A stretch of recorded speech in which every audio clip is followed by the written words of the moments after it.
Life time high के आसपास ही है, हम ऑलमोस्ट लाइफ टाइम हाई है।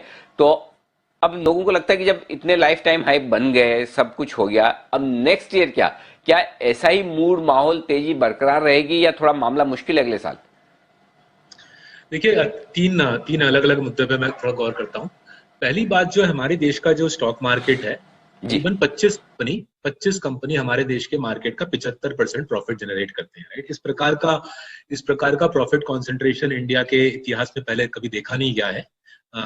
10 साल पहले तक भी टॉप 20-25 कंपनीज मार्केट का केवल 1/3 प्रॉफिट कमाते थे।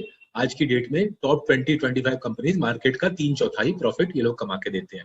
तो जब हम स्टॉक मार्केट की बात करते हैं, निफ्टी या सेंसेक्स कहाँ पे है ना देख के ये देखना चाहिए कि ये टॉप 20-25 कंपनी जैसे कि HDFC bank, Kotak bank, TCS, Nestle, इनका मुनाफा कैसे चल रहा है।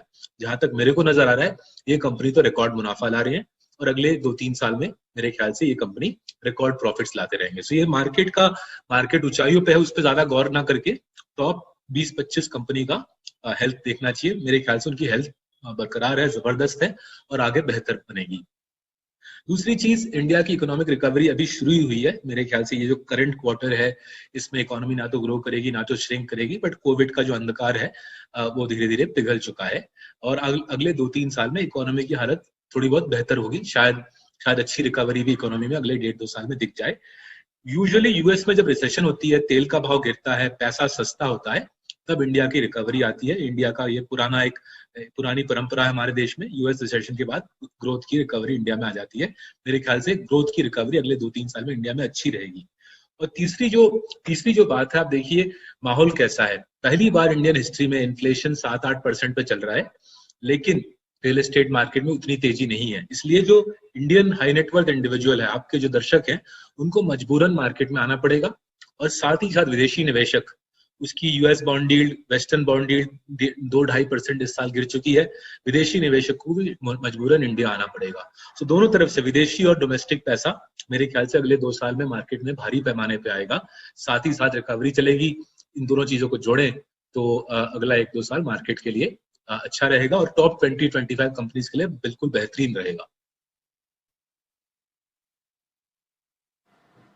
परफेक्ट। तो बहुत ही बढ़िया, आपने जो कारण बताए वो बहुत ही शानदार है, उससे एकदम एक आइडिया लग गया कि अगले साल के लिए क्यों तेजी बरकरार रहनी चाहिए।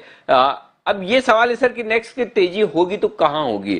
क्योंकि 2020 में भी है ना, बहुत सारी चीजें बदली है माहौल के साथ में। तो 2021 में अब चलेगा क्या मार्केट में, कहाँ तेजी होगी सर? तो पहला जो सेक्टर जहां पे हमने काफी भारी पैमाने पे निवेश किया है लास्ट 6 महीने में है top quality lenders. Top quality lenders में बहुत एक दिलचस्प चीज नजर आ रही है हमको।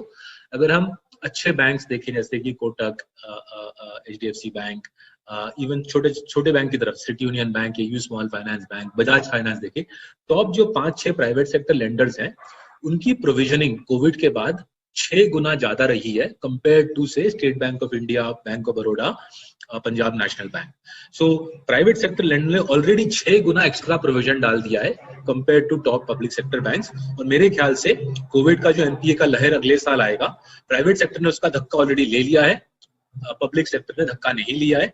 इसलिए मेरे ख्याल से काफी बड़ा ट्रेड रहेगा next year, where top private sector banks का और टॉप प्राइवेट सेक्टर एनबीएफसीज का भी एक अच्छा तौर चलेगा, because they will be able to say कि भैया कोविड के हिट थे, राइट ऑफ्स थे, लेकिन हमने तो लास्ट ईयर 2020 में सारा हिट ले लिया है।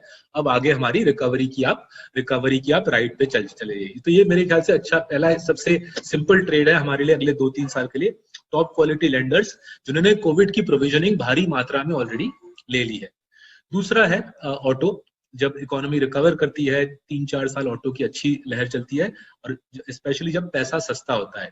आज की डेट में जब हम चैनल चेक्स कर रहे हैं, हम देख रहे हैं कि 7% में मोटर बाइक के लिए लोन मिल सकती है। मेरे इंडिया में 12 साल रहते हुए पहली बार है जहाँ पे 7% में मोटर बाइक की लोन मिल रही है। इफ यू पुट अप 35% आप अपफ्रंट दे दें, आपको 7% में मोटर बाइक की लोन मिल रही है। कार फाइनेंसिंग भी इजी उपलब्धि है और ऑटो की रिकवरी मेरे ख्याल से 2-3-4 साल आराम से चलेगी। हमने अपने पोर्टफोलियोज में मारुति और आयशर मोटर्स काफी जगह ले लिए हैं। और तीसरी सेक्टर ब्रॉडर जो फार्मा स्टोरी, जो आपके चैनल पे हम बात कर रहे हैं कि एपीआई, इंडिया का सारा एपीआई मोटा मोटी चाइना से इंपोर्ट होता है। नेशनल सिक्योरिटी के नजरिए से देखें तो ये सिचुएशन वायबल नहीं है। अगर चाइना से 1/10 भी चाइना का एपीआई बिजनेस इंडिया आ गया, हमारी एपीआई इंडस्ट्री एक्सपैंड करेगी, ट्रिपल हो जाएगी। और उसी लॉजिक से हमने डिवीज लैब अपने पोर्टफोलियो में ले लिया है, और उनके कुछ सप्लायर्स हैं जैसे कि अल्काइल अमीन्स, जीएमएम फॉडलर, ये भी हमारे पोर्टफोलियो में शामिल है। तो ये 3 स्टोरीज पे हम काफी निगरानी रख रहे हैं, काफी हमने भारी निवेश किया है। टॉप क्वालिटी लेंडर्स, ऑटो और एपीआई की जो स्टोरी, एक्टिव फार्मास्यूटिकल इंग्रेडिएंट,